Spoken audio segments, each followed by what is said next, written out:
Welcome back to Let's Play Morrowind with mods for 2011. I'm going to continue reading this quest text.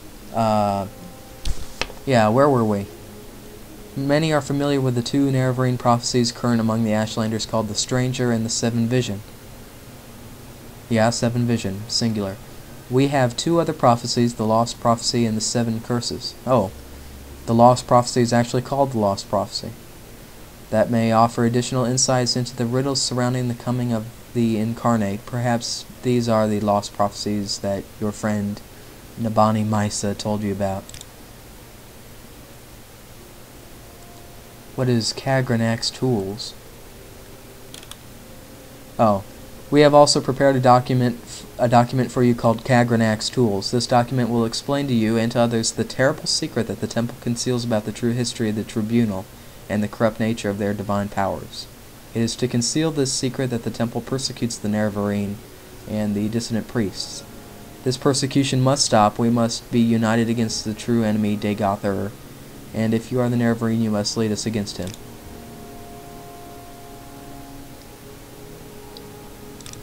Alright, I'm kind of curious. I'm going to read this passage here and give you a summary of it in a second. You know what? I'm going to go ahead and read this. This is pretty interesting story stuff. Beneath Red Mountain, Dwemer miners discovered a great magical stone. By diverse methods, Lord Kagranak, High Priest and Mage Crafter of the ancient Dwemer, determined that this magical stone was the heart of the god Lorcan, cast here in the Dawn Era as a punishment for his mischief in creating the mortal world. Determined to use its divine powers to create a new god for the elusive benefit of the Dwemer, Kagranak forged three great enchanted artifacts, which are called Kagranak's Tools. Wraithguard is an enchanted gauntlet to protect the wearer from destruction when tapping into the heart's power. Sunder is an enchanted hammer to strike the heart and produce the exact volume and quantity of power desired. Keening is an enchanted blade that is used to flay and focus the power that rises from the heart.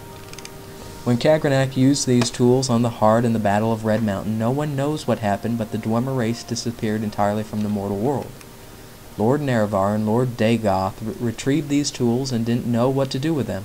Nerevar asked Dagoth to guard the tools while he went to consult with the counselors, Vivek, Alma Alexia, and Sotha Sil.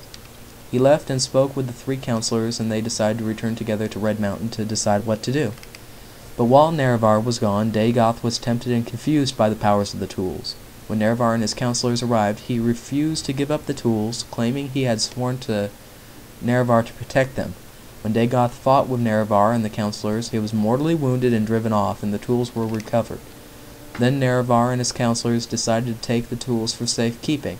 They all swore a great oath never to use the tools, but after Nerevar's death, Vivek, Almalexi, and Sotha Sil yielded the temptation.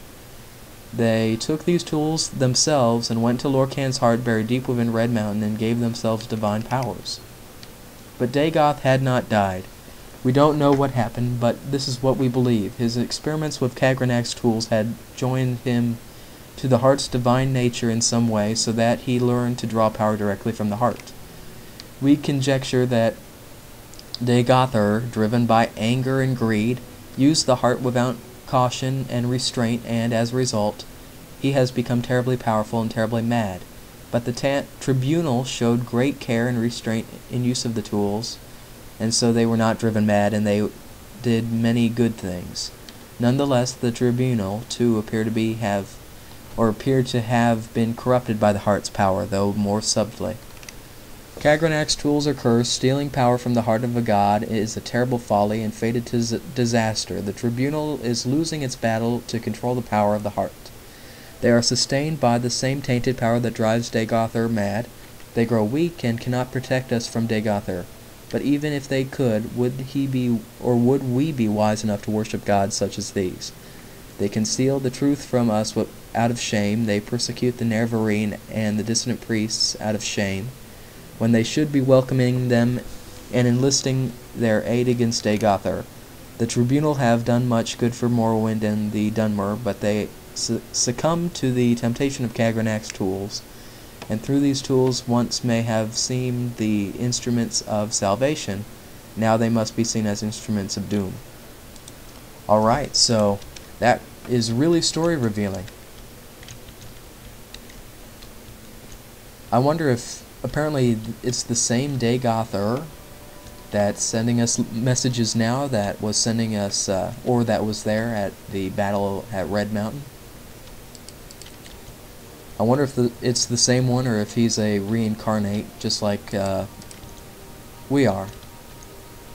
Anyway, I thought I'd share that. It's a vital story element that I wouldn't want you guys to miss, and it's pretty difficult to sum up a lengthy thing like that. Now this is odd. Aren't these guys... no, I guess these aren't. Well, yes they are. These are the tribunal, aren't they? These little shrines? Now why would they have these here if they're against the tribunal? Like, I understand here's Nerevar, but right here, Vivek's Fury. What's up with that? Isn't Vivek one of the guys who succumbed to the temptation of Kagranak's tools? Anyway, I just found that odd. Let's see what else is down here. I'm just going to explore a bit.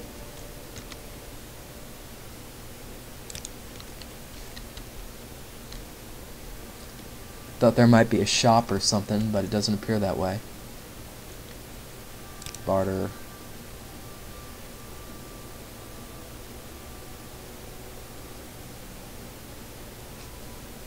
Just a bunch of enchanted junk, nothing good. See, you can either have an enchanted item that's a constant effect, like Fortify Strength, you'll always have strength that's fortified, or like Levitation, you'll always have 1 point of Levitation. Or you can have other enchanted items that are on use. You actually have to equip them, and then select them in this list, on your spell list, and you just cast them like a spell, but instead of draining your magicka, it drains the charge on the shield, or the, in that case, the shield, or any other item that's enchanted on use. So let's see, what do we have to do next? Oh yeah, we have to return to the Urshalaku camp. All the way back to the Urshalaku camp.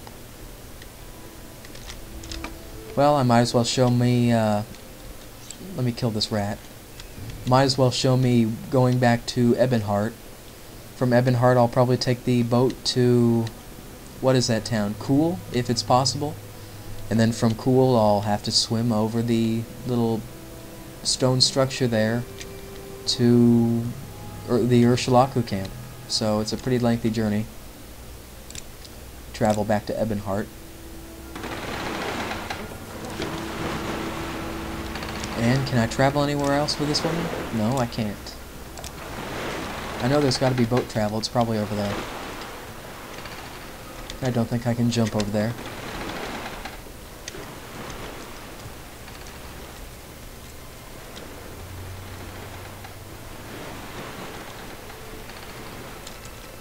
Let's see, travel. No, cool. I've never been to either of these places. It's kind of interesting. I guess I'll have to see if there's a Silk Strider out front and take that to, what is that place? Aldrune? Because I know Aldrune goes to Kuhl. And I just gained an athletics level.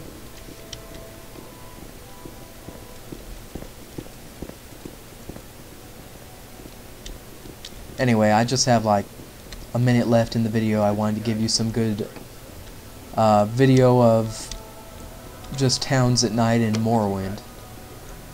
It's kind of nice looking. Skyrim mission. Huh. So I guess these are people from Skyrim? Like a... Do they have a religion in Skyrim that they're trying to promote here?